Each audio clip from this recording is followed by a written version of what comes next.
प्राणों से भी प्यारे विद्यार्थियों, साथियों, आज हम बात करेंगे जेएस मील का लोकतंत्र या प्रतिनिधि शासन संबंधी विचार।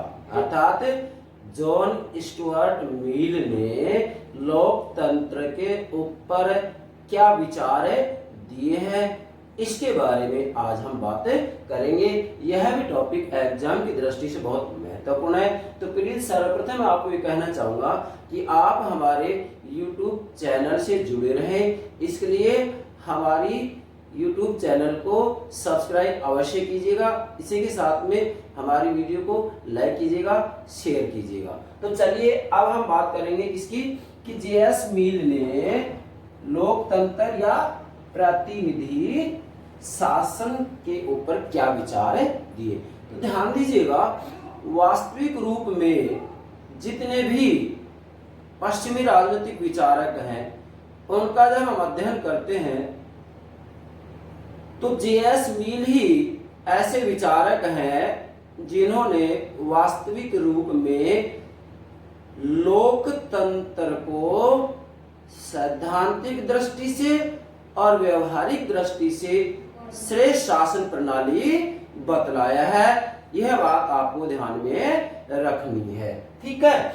अब यहां मूलतः मैं आपको कहना चाहूंगा कि वास्तविक रूप में जेएस मिल लोकतंत्र के अंतर्गत मुख्यतः इसके दो प्रकार होते हैं, प्रत्यक्ष लोकतंत्र और अप्रत्यक्ष लोकतंत्र।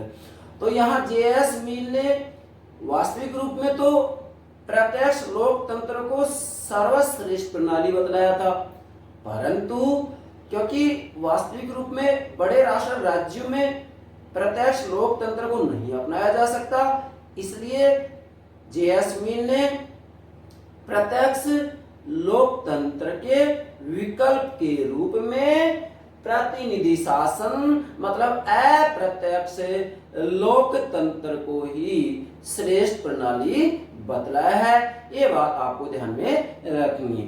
अब अगली जो बात आती है वो क्या आएगी, ध्यान दीजिएगा कि वास्तविक रूप में जॉन स्टुअर्ट मिल ने अपनी पुस्तक, ध्यान दें, अपनी पुस्तक कंसीडरेशंस ऑन रिप्रेजेंटेटिव गवर्नमेंट, ठीक है, इसका हिंदी अर्थ क्या होगा कि प्रतिनिधि शासन पर विचार। इनकी पुस्तक का क्या नाम है, प्रतिनिधि शासन पर विचार। इस पुस्तक के अंतर्गत जेएस मिल ने अपने प्रतिनिधि शासन मतलब अप्रत्यक्ष लोकतंत्र या लोकतंत्र के संबंध में विचार दिए हैं।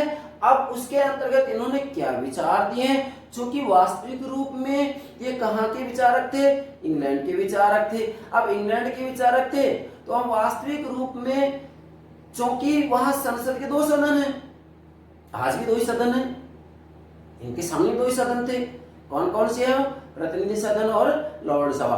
तो विशेषकर चूंकि जो लॉर्ड सभा है उसमें तो उच्च कुल के लोग होते हैं जिसको कि कुलीन तंत्रीय सदन भी कहा जाता है, परंतु जो प्रतिनिधि सदन है जिसको कि वास्तविक रूप में लोक सदन कहा जाता है, इस लोक सदन के अंतर्गत जनता के चुने हुए प्रतिनिधि होते हैं। तो इन्होंने विशेषकर इस लोक सदन के बारे में ही अपने विचार दिए हैं, इसमें सुधार के लिए सुझाव दिए हैं। मेरा कहने का भावार्थ ये है कि वास्तविक रूप में जेएस मिल के द्वारा प्रतिनिधि शासन के बारे में क्या कुछ कहा गया है, इन बातों को हम वास्तविक रूप में चार पार्टों के आधार पर समझेंगे। पहला क्या होगा, प्रतिनिधि शासन के बारे में इनके प्रमुख विचार क्या हैं, ये बात ध्यान रखेंगे। इसके बाद में जो दूसरा पार्ट बनेगा वो क्या बनेगा कि प्रतिनिधि शासन के क्या दोष हैं। इसी के साथ में इनका जो तीसरा पार्ट होगा वो क्या होगा कि इसके बारे में इन्होंने अपने क्या सुझाव दिए, मतलब इन कमियों को दूर करने के लिए क्या सुझाव दिए हैं। तीन और चौथी जो बात लेंगे वो क्या लेंगे कि प्रतिनिधि शासन विचार की आलोचना। चार भाग हो गए। इन 4 पार्टों के आधार पर हम जेएस मिल के लोकतंत्र या प्रतिनिधि शासन संबंधी विचारों को समझेंगे। तो चलिए अब हम आपको इन बातों को इस रूप में समझाएंगे कि चाहे कोई भी प्रतियोगिता परीक्षा हो, आप आंसर गलत नहीं कर सकेंगे। तो चलिए सबसे पहला जो पार्ट हम ले रहे हैं वो क्या है कि प्रतिनिधि शासन के ऊपर इन्होंने क्या विचार दिए। देखो मैं पुनः कह रहा हूँ, यहाँ प्रतिनिधि शासन का भावार्थ यही होगा। देखो फिर कह रहा हूँ मैं आपको कि वास्तविक रूप में देखो लोकतंत्र 2 प्रकार के होते हैं, प्रत्यक्ष और अप्रत्यक्ष। प्रत्यक्ष प्रजातंत्र में वास्तविक रूप में स्वयं जनता ही संप्रभु होती है, और अप्रत्यक्ष प्रजातंत्र में क्या होता है कि जनता अपने प्रतिनिधियों को चुन करके भेज देती है और उन प्रतिनिधियों के द्वारा वास्तविक रूप में विधियों का निर्माण किया जाता है। मतलब यहाँ वास्तविक रूप में स्वयं जनता संप्रभु या प्रभु नहीं होती है, जनता सत्ता का प्रयोग नहीं करती है, बल्कि जनता के प्रतिनिधियों के द्वारा सत्ता का प्रयोग किया जाता है। जनता के प्रतिनिधियों के द्वारा सत्ता का प्रयोग किया जाता है, इसलिए इसे प्रतिनिधि शासन कहा जाता है। हमारे भारत में क्या है भाई, प्रत्यक्ष लोकतंत्र है, अप्रत्यक्ष। हमारे यहाँ अप्रत्यक्ष लोकतंत्र ही तो है, अर्थात हमारे यहाँ पर वास्तविक रूप में प्रतिनिधि शासन ही तो है भाई। आज यदि हम देखें तो स्विट्जरलैंड के 5 कैंटनों के अंतर्गत वास्तविक रूप में प्रत्यक्ष लोकतंत्र है, यह बात आपको ध्यान में रखनी है। तो चलिए सबसे पहला जो इनका विचार है प्रतिनिधि शासन के बारे में वो क्या है कि प्रतिनिधि शासन सर्वश्रेष्ठ शासन है। क्या मतलब हुआ इसका? मतलब जेएस मिल का कहना है कि वास्तविक रूप में प्रतिनिधि शासन सर्वश्रेष्ठ शासन है। क्यों है? क्योंकि यहाँ वास्तविक रूप में जो बड़े राष्ट्र राज्य होते हैं उनमें प्रत्यक्ष लोकतंत्र के विकल्प के रूप में इसका प्रयोग किया जाता है। क्योंकि बड़े राष्ट्र राज्यों में स्वयं जनता संप्रभु नहीं हो सकती है, स्वयं जनता अपने लिए कानूनों का निर्माण नहीं कर सकती है, स्वयं जनता व्यवस्थापिका का रूप धारण नहीं कर सकती है, क्योंकि जनसंख्या ज्यादा होती है, क्षेत्रफल बड़ा होता है, इसलिए वहां पर वास्तविक रूप में प्रतिनिधि शासन को ही अपनाया जाता है। इनका कहना है कि वास्तविक रूप में जो प्रतिनिधि शासन है वह सर्वश्रेष्ठ शासन है। दूसरा जो इनका इसके बारे में विचार हो क्या है, अनुभव आधारित ज्ञान का महत्व। इसका मतलब क्या है, क्योंकि वास्तविक रूप में यहाँ जो जनता होती है वह बार बार का मेरा तात्पर्य है कि भाई किसी देश के अंतर्गत 4 वर्ष जो संसद का सदन होता है, अलग अलग व्यवस्थाएं हैं प्रत्येक देश में, तो किसी के अंतर्गत संसद का कार्यकाल 4 वर्ष है, कहीं 5 वर्ष है। तो मेरा कहने का भावार्थ यह है कि जब जनता बार बार सार्वजनिक नीतियों से संबंधित बातों के बारे में या जो राजनीतिक दल है उनके द्वारा जो अपना घोषणा पत्र तैयार किया जाता है उसके आधार पर जनता के द्वारा अपने मतदान का प्रयोग किया जाता है, तो जब बार बार जनता के सामने ऐसी बातें आती हैं तो वास्तविक रूप में जनता को उसके बारे में ज्ञान होता है, और जब उसके बारे में ज्ञान होता है तो अपने ज्ञान के आधार पर वास्तविक रूप में जनता अच्छे प्रतिनिधियों का चुनाव कर सकती है। इसलिए प्रतिनिधि शासन का ये सबसे मतलब महत्व है, सबसे ज्यादा महत्व है। क्या कि अनुभव आधारित ज्ञान का महत्व। तीसरा जो प्रतिनिधि शासन के बारे में इनका विचार हो क्या है कि व्यक्ति स्वयं ही अपने हितों का रक्षक होता है। भाई बिल्कुल क्लियर बात है। देखो प्रतिनिधि शासन में होता क्या है कि जनता अपने प्रतिनिधि चुनती है, और भी प्रतिनिधियों का चुनाव किसके आधार पर होता है, अपने हित के आधार पर होता है। तो अपने हित के आधार पर अपने प्रतिनिधियों का चुनाव किया जा रहा है, इसका मतलब क्या होगा, व्यक्ति स्वयं ही अपने हितों का रक्षक है। मतलब वह अपने हितों के अनुरूप अपने प्रतिनिधियों को चुन सकता है, और इसके बाद में जो प्रतिनिधि होते हैं वही क्या होता है, वही सरकार होती है, उसी से तो व्यवस्थापिका का निर्माण होता है। और भी संस्थात्मक शासन प्रणाली में कार्यपालिका कहाँ से निकलती है, उस व्यवस्थापिका में से तो निकलती है। इसका मतलब मूलतः सरकार का निर्माण जनता ही तो कर रही है। इसलिए वास्तविक रूप में व्यक्ति स्वयं क्या होते हैं, यहाँ अपने हितों के रक्षक होते हैं।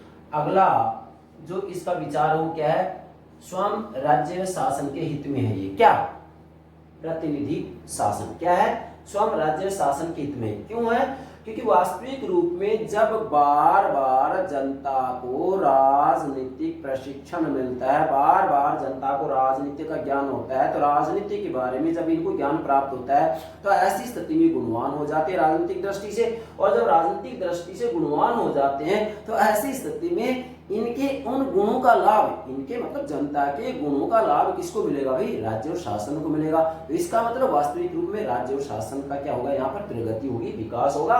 इसलिए स्वयं राज्य और शासन के भी हित में है क्या? प्रतिनिधि शासन। देखिए आज हम देखते हैं तो वास्तविक रूप में जितने भी लोकतांत्रिक शासन प्रणालियां हैं या जितने भी लोकतांत्रिक राज्य व्यवस्थाएं, क्या करें, जितनी भी लोकतांत्रिक राज्य व्यवस्थाएं हैं वास्तविक रूप में उनमें किसको अपनाया गया भाई? प्रतिनिधि शासन को ही तो अपनाया गया है। तो यहाँ पर जे.एस. मिल का यह भी कहना है क्या, अगला जो बिंदु बनेगा क्या बनेगा कि व्यक्ति व समाज के हितों में समन्वय। बहुत महत्वपूर्ण बात है क्या कि व्यक्ति व समाज के हितों में समन्वय, अर्थात इनका कहना है, किनका कहना है? जे.एस. मिल का कहना है कि प्रतिनिधि शासन के अंतर्गत वास्तविक रूप में व्यक्ति व समाज के हितों में समन्वय संभव है। कैसे संभव है? क्यों? क्योंकि वास्तविक रूप में यहाँ जो व्यक्ति अपने प्रतिनिधि चुन करके भेज रहे हैं तो उन प्रतिनिधियों के द्वारा वास्तविक रूप में ये प्रयास किया जाता है कि व्यक्ति के हित की भी रक्षा हो और समाज के हित की भी रक्षा हो। मतलब वास्तविक रूप में राष्ट्र हित का भी ध्यान रखा जाता है और व्यक्ति के हित का भी ध्यान रखा जाता है। किसमें संभव है? ये प्रतिनिधि शासन में संभव है। जबकि यहाँ मैं कहना चाहूंगा कि जे.एस. मिल यहाँ ऐसी व्यवस्था नहीं कर रहे हैं जैसे कि जीन जैक्स रूसो ने की है। जीन जैक्स रूसो वास्तविक रूप में अपने सामान्य इच्छा के सिद्धांत के आधार पर समाज के हित को प्राथमिकता दे रहे हैं और व्यक्ति के हित का बलिदान कर रहे हैं। जबकि यहाँ जे.एस. मिल समाज के हित के लिए व्यक्ति के हित का बलिदान नहीं कर रहे हैं, बल्कि व्यक्ति, समाज, राज्य, राष्ट्र के हितों में समन्वय कर रहे हैं। तो यह बात भी आपको ध्यान में रखनी है। तो पांचवी बात क्या होगी? व्यक्ति व समाज के हितों में समन्वय संभव है। किसके अंतर्गत? प्रतिनिधि शासन के अंतर्गत, मतलब अप्रत्यक्ष प्रजातंत्र के अंतर्गत व्यक्ति व समाज के हितों में समन्वय संभव है। आप देख सकते हैं हमारे भारत के अंतर्गत क्या है भाई? प्रतिनिधि शासन ही तो है। तो हमारे यहाँ वास्तविक रूप में व्यक्ति समाज, व्यक्ति राज्य, व्यक्ति शासन, इनके हितों में सामंजस्य कौन बिठाता है भाई? राजनीतिक दल ही तो काम करते हैं। कौन करते हैं? राजनीतिक दल ही तो काम करते हैं। हमारे प्रतिनिधियों का विशेषकर यही तो जोर रहता है, हमारे प्रतिनिधियों का यही तो कार्य होता है क्या कि वास्तविक रूप में व्यक्तिगत हित और राष्ट्रीय हित में सामंजस्य स्थापित किया जाए। मतलब ऐसा ना हो कि राष्ट्र हित के लिए व्यक्ति के हितों का बलिदान कर दिया जाए या व्यक्ति के हितों के लिए राष्ट्र के हितों का बलिदान कर दिया जाए। नो, इन दोनों में उचित तालमेल स्थापित किया जाता है। तो यह भी इसका मतलब जे.एस. मिल का प्रतिनिधि शासन संबंधी विचार हुआ है। ठीक है, अगला जो इनका विचार हो क्या है कि प्रत्यक्ष लोकतंत्र का उचित विकल्प है। देखो ये बात मैंने सर्वप्रथम ही बता दी थी क्या कि प्रत्यक्ष लोकतंत्र का उचित विकल्प है। मैंने आपको कहा था लोकतंत्र मूलतः दो प्रकार के होते हैं, प्रत्यक्ष और अप्रत्यक्ष। प्रत्यक्ष लोकतंत्र में जनता स्वयं संप्रभु होती है और अप्रत्यक्ष लोकतंत्र में जनता अपने प्रतिनिधियों को सत्ता सौंप देती है। तो वहां पर वास्तविक रूप में सत्ताधारी कौन होते हैं? जनता के प्रतिनिधि होते हैं, जैसा कि हमारे भारत में भी ऐसा ही है। तो वास्तव में जो बड़े राष्ट्र राज्य हैं उनमें प्रत्यक्ष लोकतंत्र संभव है ही नहीं भाई। इसलिए जे.एस. मिल का कहना है कि प्रतिनिधि शासन प्रत्यक्ष लोकतंत्र का उचित विकल्प है। मतलब इसके अलावा इसका और कोई विकल्प है ही नहीं। जैसा कि आज कहा भी जाता है कि वास्तविक रूप में लोकतंत्र का कोई विकल्प नहीं है। तो यहाँ लोकतंत्र का कोई विकल्प नहीं है तो इसका भावार्थ इसी की तरफ है, प्रतिनिधि शासन की तरफ, अप्रत्यक्ष लोकतंत्र की तरफ है ये। ठीक है, अब ध्यान देंगे जे.एस. मिल यहाँ वास्तविक रूप में इस बिंदु के अंतर्गत छठे बिंदु नोट कीजिएगा क्या कि जे.एस. मिल प्रतिनिधि शासन के 3 लक्षण बताते हैं। बहुत महत्वपूर्ण बात है एग्जाम की दृष्टि से, ये पूछ लिया जाता है। फिर से दोहरा रहा हूं, जे.एस. मिल प्रतिनिधि शासन के 3 लक्षण बतलाते हैं। इस बिंदु के अंतर्गत नोट करेंगे क्या?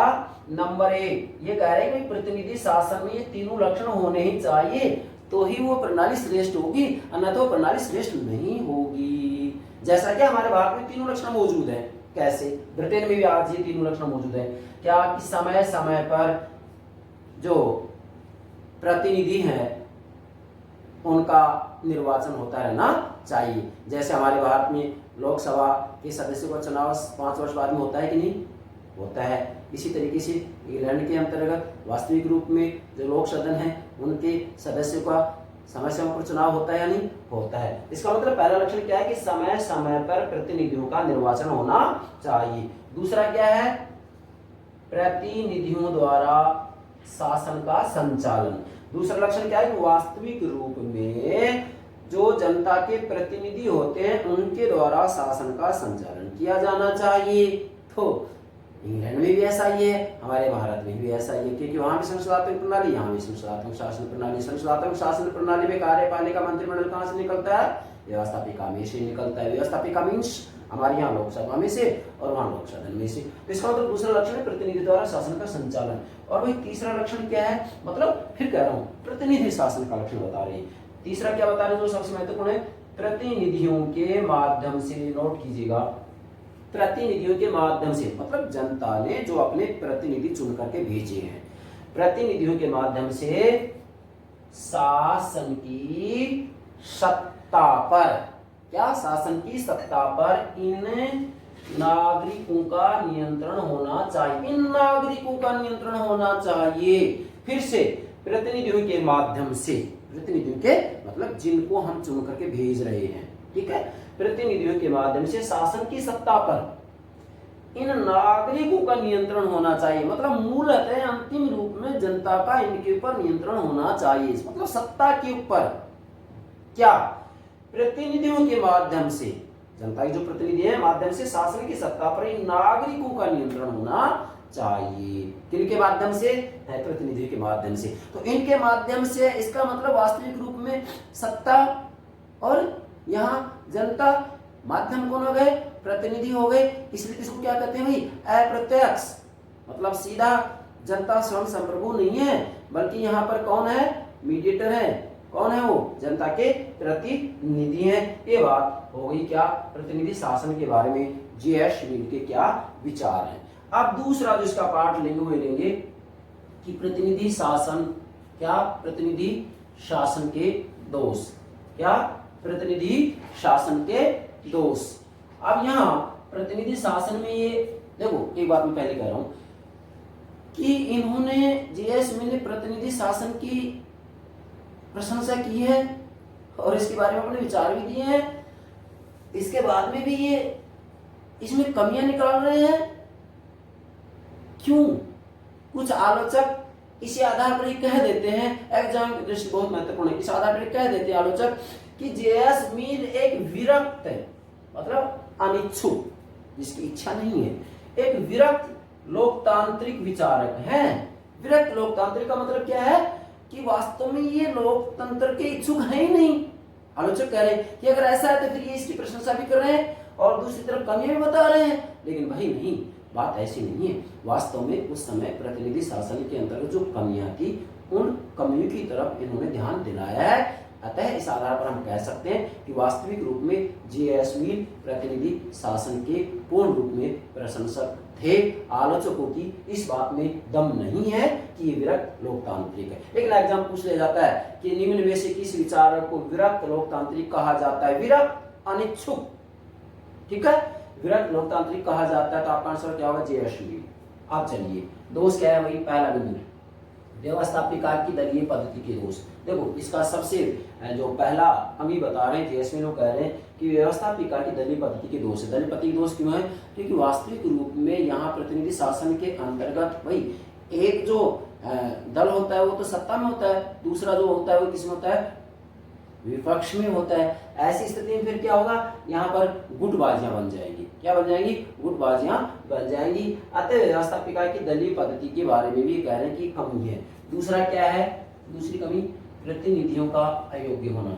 जे.एस. मिल का कहना है कि वास्तविक रूप में जो जनता प्रतिनिधियों को चुनकर के भेजती है वो प्रतिनिधि पूर्ण रूप में अयोग्य होते हैं। इनमें किसी भी रूप में राजनीति के बारे में कोई ज्ञान नहीं होता है, इनको विधियों के बारे में कोई ज्ञान नहीं होता है। इस आधार पर इसकी कमी निकालने हैं, जैसा कि आप हमारे भारत के अंतर्गत देख सकते हैं। तीसरा क्या है, निर्वाचन प्रणाली संबंधी दोष। ध्यान दीजिएगा, क्या, निर्वाचन प्रणाली संबंधी दोष। निर्वाचन प्रणाली संबंधी दोष क्या कह रहे हैं कि वास्तविक रूप में प्रतिनिधि शासन के अंतर्गत होता क्या है कि जिसको बहुमत मिल जाता है वो सत्ता में आ जाता है, लेकिन वास्तविक रूप में जब बहुत ज्यादा उम्मीदवार हो तो ऐसी स्थिति में क्या होता है, फिर जनता के मत बढ़ जाते हैं, और जनता के मत बढ़ जाते हैं तो वास्तविक रूप में जो सत्ता में आते हैं, क्या वास्तव में जनता का बहुमत उन्हें मिल पाता है? जनता का बहुमत उन्हें नहीं मिल पाता है।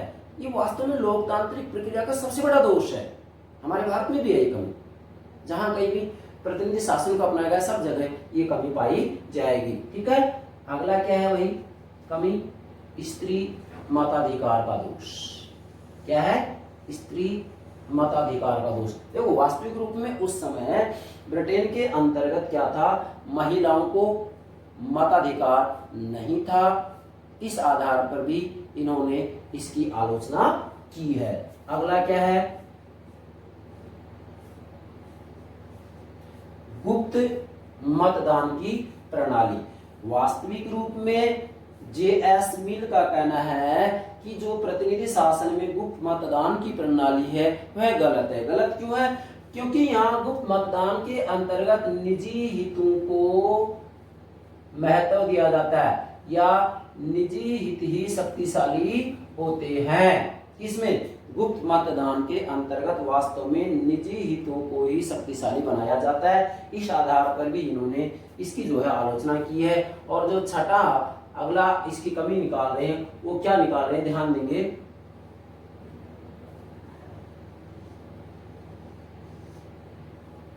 मताधिकार संबंधी दोष भी है इसमें। मताधिकार संबंधी दोष मतलब क्या है, क्योंकि यहाँ वास्तविक रूप में जे.एस. मिल का कहना है कि एक मतदाता के द्वारा जो अपना मत का प्रयोग किया जाता है तो वास्तविक रूप में सभी मतदाताओं को एक ही मत देने का अधिकार होता है। लेकिन जे.एस. मिल का कहना है कि शिक्षित, अशिक्षित, धनी और निर्धन, भाई इन सबको एक ही मत का अधिकार है। जबकि देखो आगे चलकर जे.एस. मिल कहेंगे कि नहीं, ये गलत बात है, शिक्षित और अशिक्षित।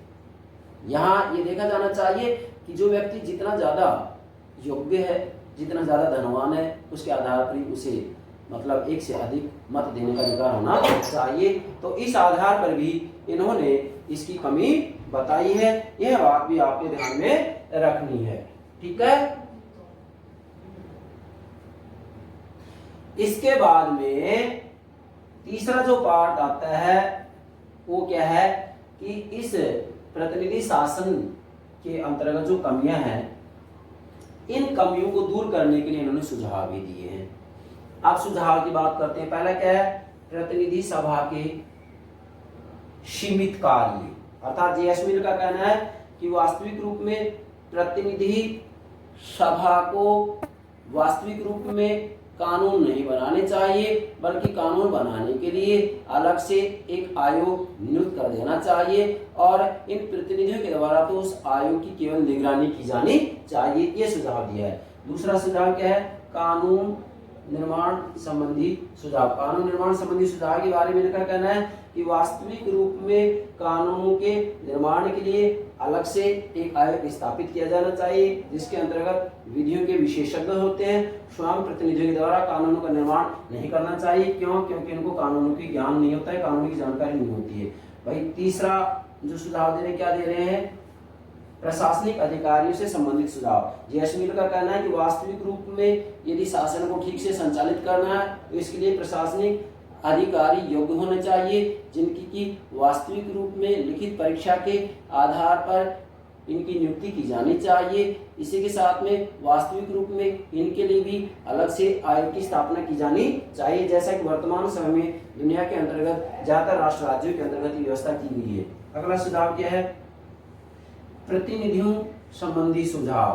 क्या है, प्रतिनिधियों संबंधी सुझाव दिए इन्होंने। इनका कहना है कि वास्तविक रूप में जो प्रतिनिधि होते हैं वो अयोग्य होते हैं। जे.एस. मिल का कहना है कि यहाँ विशेष कर देखा जाना चाहिए कि उन्हीं व्यक्तियों को प्रतिनिधि नियुक्त किया जाना चाहिए या उन्हीं को उम्मीदवार बनाया जाना चाहिए जो कि वास्तविक रूप में राजनीति के बारे में जानकारी रखते हैं, शिक्षित होते हैं, जिन्हें कि कुछ मात्रा तक गणित का भी ज्ञान होता है। उन्हीं व्यक्तियों को इसके अंतर्गत सम्मिलित किया जाना चाहिए। अगला 5वां सुझाव क्या दे रहे हैं? प्रतिनिधित्व धन के कुप्रभाव से मुक्त हो। जे.एस. मिल का कहना है कि वास्तविक रूप में जो प्रतिनिधि होते हैं उनको संपत्ति के कुप्रभाव से भी मुक्त होना चाहिए। ये तभी संभव हो सकता है जबकि वास्तविक रूप में चुनाव का खर्चा राज्य के द्वारा उठाया जाए, जिससे कि जो गरीब व्यक्ति हैं, हालांकि वो गरीब है लेकिन फिर भी वो योग्य है पर चुनाव नहीं लड़ सकते, ऐसी स्थिति में यदि राज्य इसका खर्चा वहन करे, सरकारें चुनाव का खर्चा वहन करें तो योग्य व्यक्ति भी इनमें भाग ले सकते हैं। यहाँ पर जे.एस. मिल का ये कहना है। अगला जो इनका सुझाव क्या है?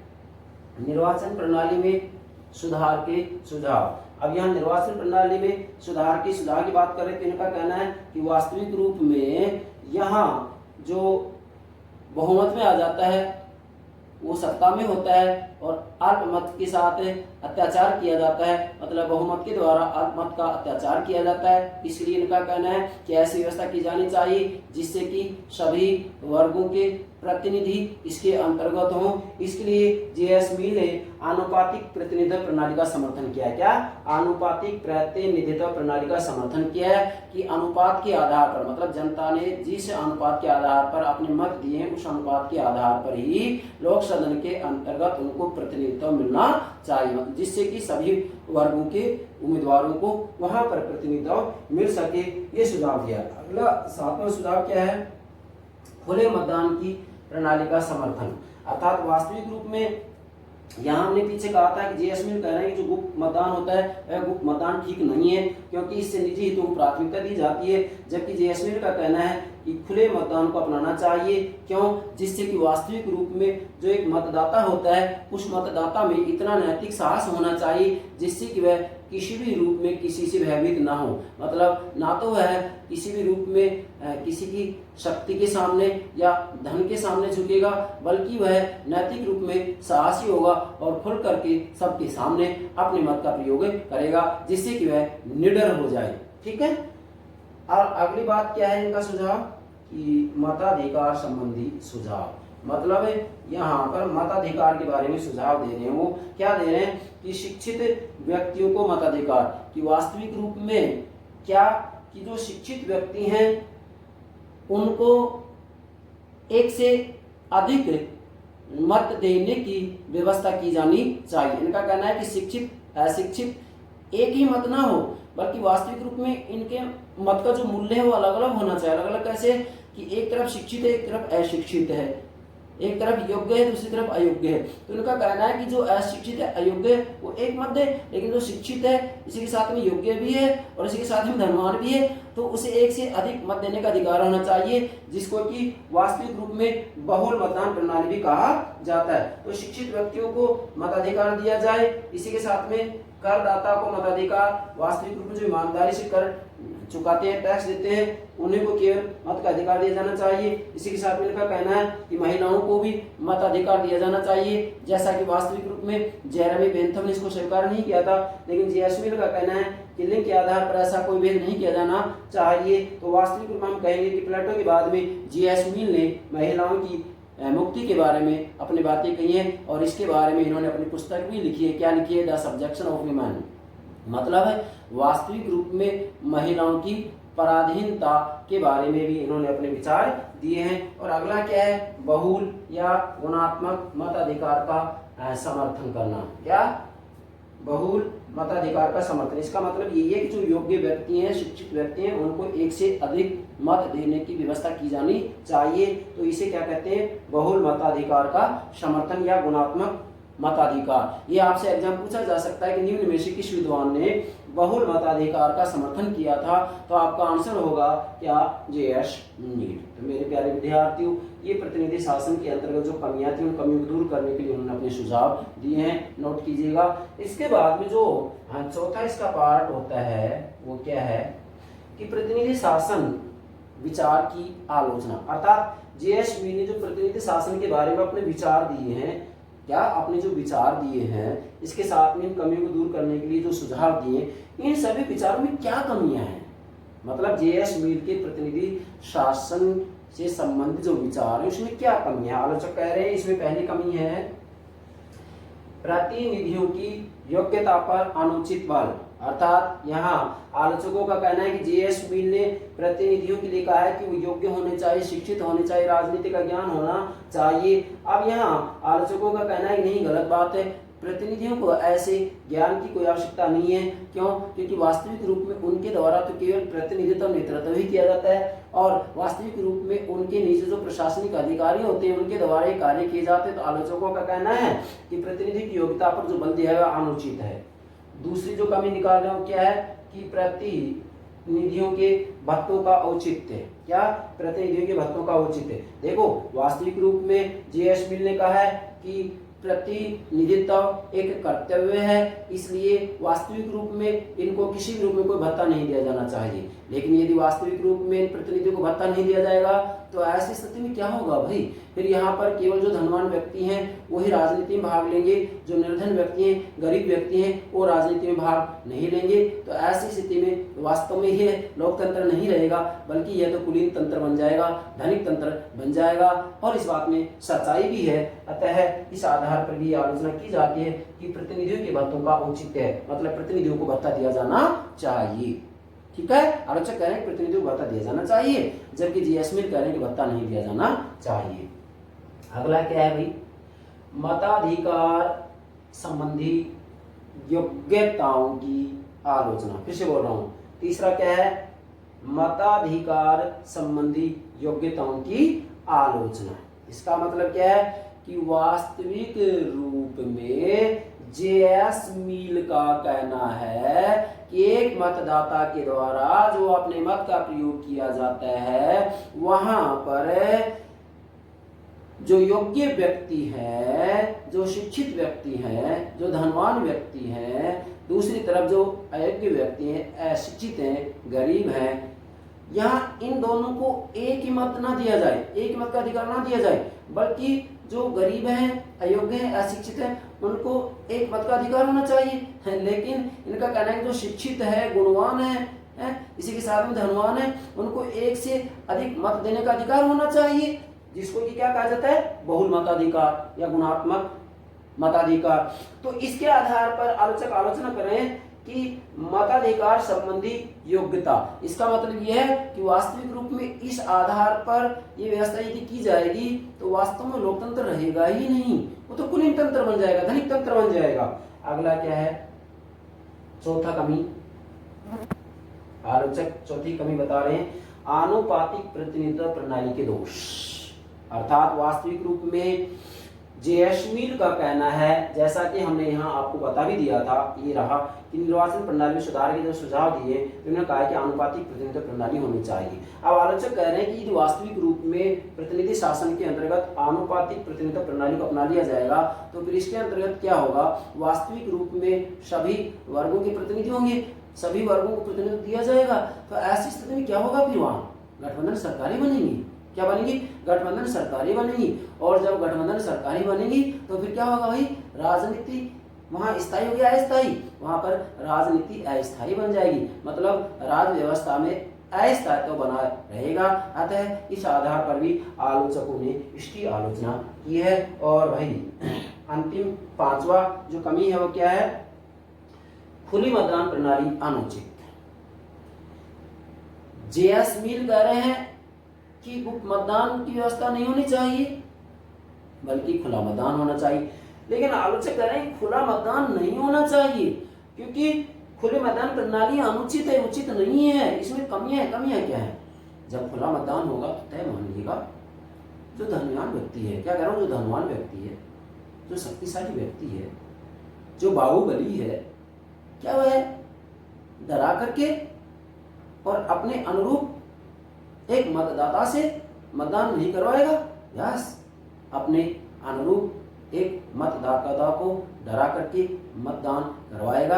अतः इस आधार पर भी ये कहा जा सकता है क्या कि खुली मतदान प्रणाली अनुचित है, ये श्रेष्ठ नहीं है। इसलिए हर वास्तविक रूप में सभी जगह किसको अपनाया गया है? खुली मतदान प्रणाली को नहीं अपनाया गया है, बल्कि गुप्त मतदान प्रणाली को अपनाया गया है। अब चाहे तो हम एक छठी कमी और निकाल सकते हैं। क्या कमी निकाल सकते हैं कि वास्तविक रूप में जे.एस. मिल ने यहाँ मतदाताओं के लिए जिन योग्यताओं की बात की है, इसी के साथ में प्रतिनिधियों के लिए जिन शर्तों की बात की है, उन सबको मिलाकर हम कह सकते हैं कि वास्तविक रूप में यदि ये सारी व्यवस्थाएं कर दी जाएंगी तो फिर जे.एस. मिल का प्रतिनिधि शासन क्या बन जाएगा? एक कुलीन तंत्र बन जाएगा भाई। क्या बन जाएगा? एक कुलीन तंत्र बन जाएगा, एक धनिक तंत्र बन जाएगा। वो प्रतिनिधि शासन रह ही नहीं सकता है।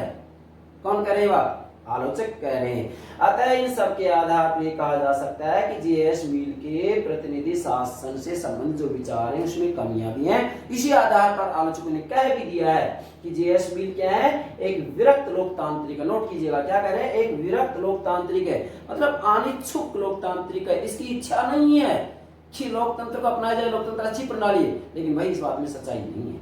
इन्होंने वास्तविक रूप में, मैं फिर कह रहा हूं, सिद्धांत और व्यवहार, सिद्धांत और व्यवहार दोनों ही दृष्टियों से लोकतंत्र को, कौन से लोकतंत्र को? प्रतिनिधि शासन, अप्रत्यक्ष लोकतंत्र को, प्रतिनिधि शासन को सर्वश्रेष्ठ शासन बतलाया है। ये हो गया जे.एस. मिल के लोकतंत्र या प्रतिनिधि शासन संबंधी विचार। प्लीज हमारे YouTube चैनल को सब्सक्राइब अवश्य कीजिएगा। इसी के साथ हमें हमारी वीडियो को लाइक कीजिएगा, शेयर कीजिएगा।